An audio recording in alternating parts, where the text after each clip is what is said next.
Guys, welcome to my channel. In this video, I'd be ranting more about UPS.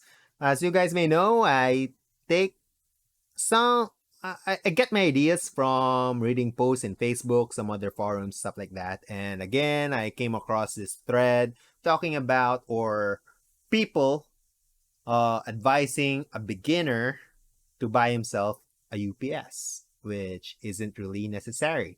Again, especially if you're in a budget build gaming computer, all you need is surge protection, especially if you live here in the Philippines. Oh no, in regards to surge protection, uh, I guess it's safe to assume it applies to every place.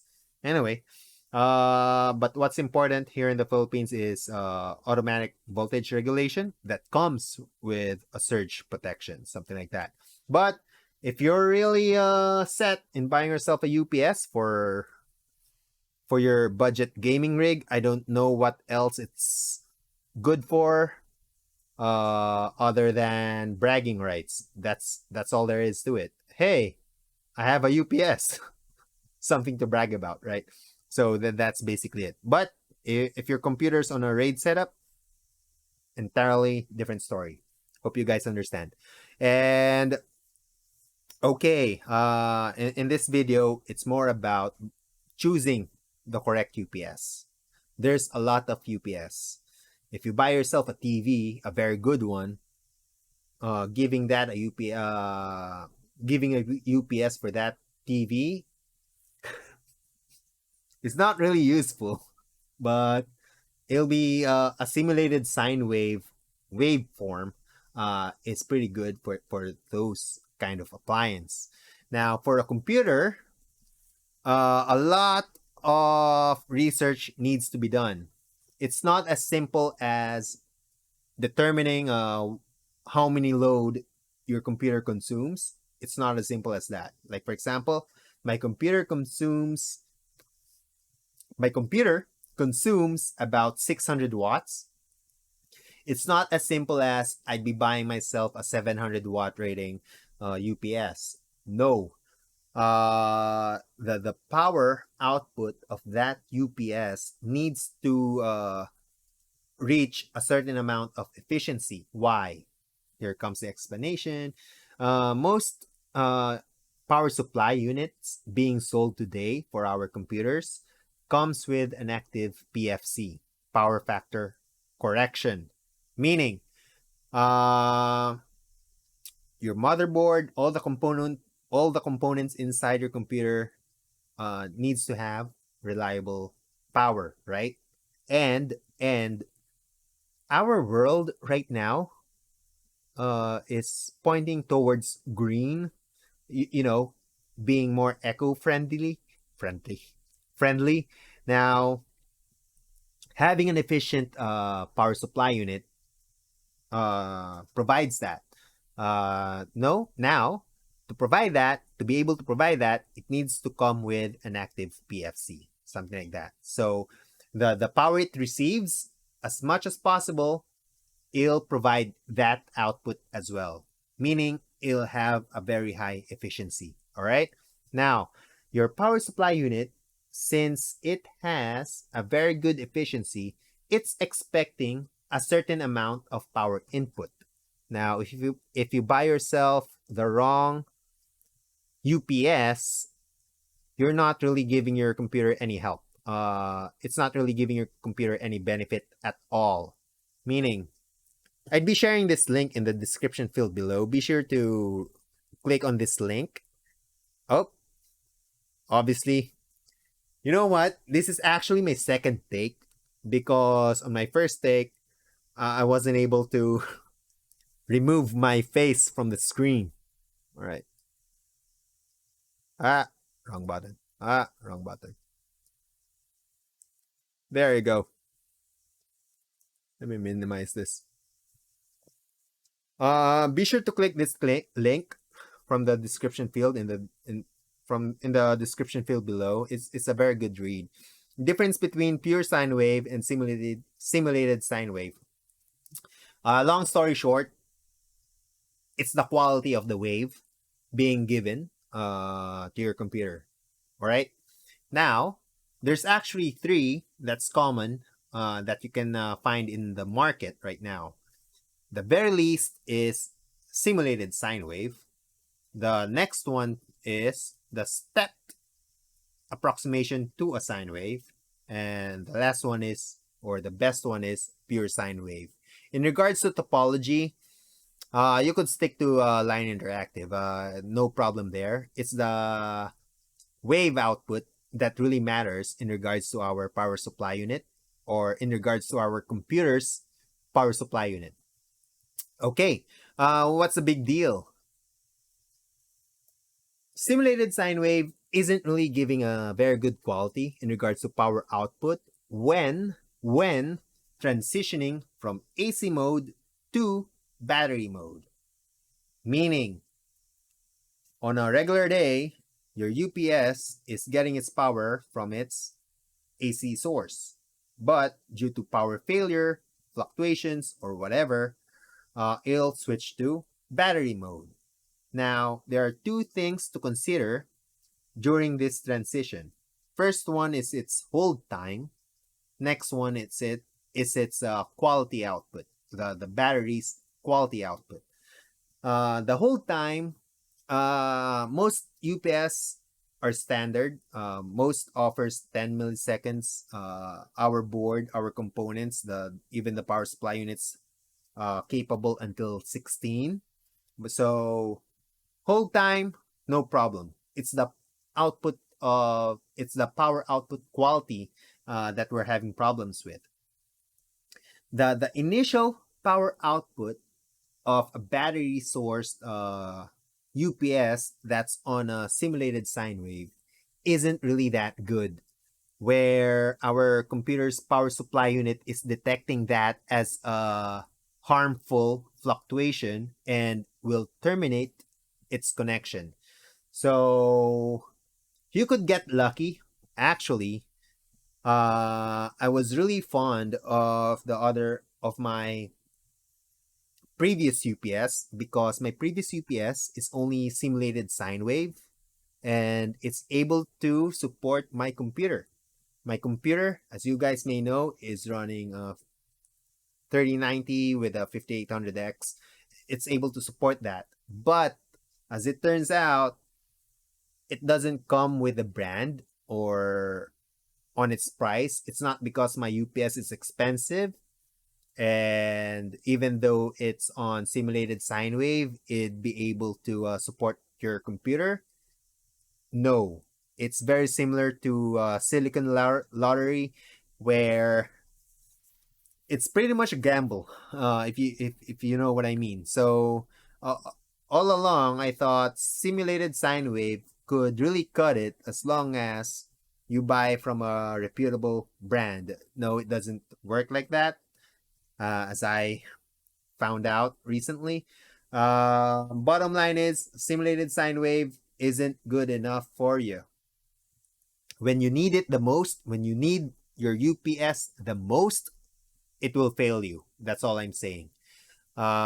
Simulated sine wave doesn't really go well with active PFC power supply units. So if you're going to be buying yourself a UPS that comes with a simulated sine wave for your gaming PC, you're only fooling yourself. You're not helping anything. Just don't get it, please. Just get an AVR. It'll be better. Now, if you have the money, all right, get yourself a simulated approximation to a sine wave. But again, you don't really need a UPS for a gaming rig. So if you'd still buy one, get a pure sine wave. That's all I'm going to say in regards to these waves. All right. Now, practicality. As I've mentioned in my previous videos, I'm from the Philippines, so I'd be using this platform, Lazapa, La, Lazada.com. And yeah, UPS, guys. A UPS with a pure sine wave is really expensive. I can't stress this enough. If you're just using your computer for gaming, all you need is AVR with a built-in surge protector. You could save that money and buy yourself a better video card. Anyway, you're still watching this video, so you're really set in buying yourself a UPS. So let's search for one. Not all UPS comes with surge protection. It's not an all-in-one. And if it is, I'm not really sold by it. The reason I'm buying a UPS is I'd be upgrading my network attached storage and it needs a higher wattage UPS. That's all there is to it. If I don't have any NAS, I don't really need it. But I'd be buying one. I need it. So that's all there is to it. But here's the thing. Not all UPS comes with surge protection. And if it does, it's not as good as a dedicated surge protection. I really believe in those kind of things, dedication. A dedicated surge protection device will always beat a UPS's surge protection. All right, a good one, okay? Not just any brand. A good surge protection will always beat a budget surge protection device that's built inside a UPS, okay? That's all I'm saying. Now, if you really need a UPS, like for example, this one here, I've already asked the distributor if maybe there's some kind of an error in while typing for this one. This UPS doesn't actually come with a surge protection. It does have voltage regulation, but no surge protection. Now this one here,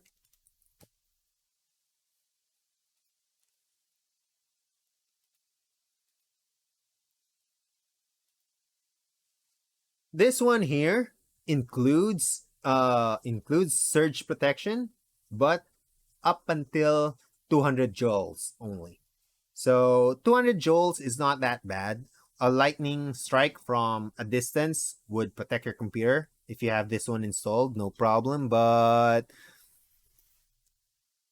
it's like the minimum value, if you know what I mean. Like, let's say there's three sets: 200 joules, 400, and 600. 600 being the best. 200 is at the bare minimum, and at 35,000 pesos, it's only offering 200 joules of protection, something like that. So living here in the Philippines, your main concern is voltage regulation and surge protection. And if you really want this installed, or again, for bragging rights for your computer, doesn't really make sense. But hey, if you're all about price, I could sell you an AVR worth 35,200 pesos and you could brag about that. Something like that, all right? So, I may be wrong, all right? Um, you know what? Let's check it out. I believe I checked this out earlier. Oh, I think it's a different one. I'm sorry. Let's make a quick search, all right? All right. So, I'm wrong. At this price range, it's actually 600 joules. I'm really sorry. I want to cut this video out. Anyway, it's kind of long. This is my second take already. It's 600 joules. I'm actually referring to the 2000. Oh my gosh, I'm a bit embarrassed there. I think it has 2000 in it, somewhere there. Where is it? Where is it? I think it's this one here. Is it? Yeah, I think it's this one here, the budget one. Yep, I think it's this one here. All right, to protect my pride, I just want to show you. I just want to show this content to you guys. All right. Uh,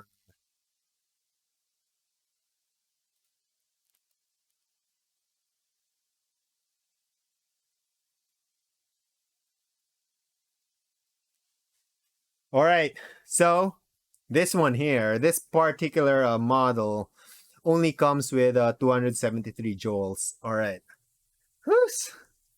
At least I was able to save some of my dignity there. Anyway, all I'm saying is for 17,000 pesos, and the only protection it's giving you is 273 joules, it's not really that good if you think about it. A good APC device with surge arrest only costs 1,500 pesos and gives better surge protection. Uh, okay, let's see surge arrest, all right? Surge arrest. This one here, PM.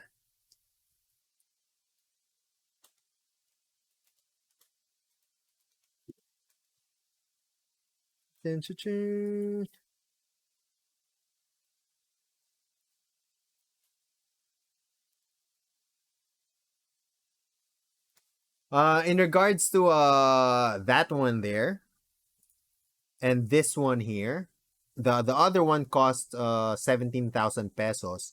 This one is only 1,700 pesos, and it's able to provide you.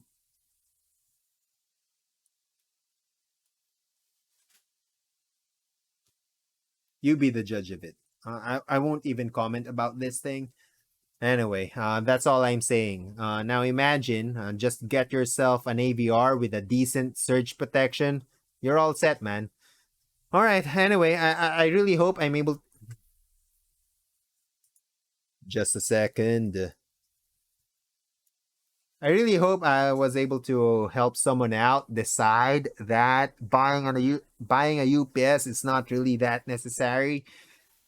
But if you're really set, more power to you.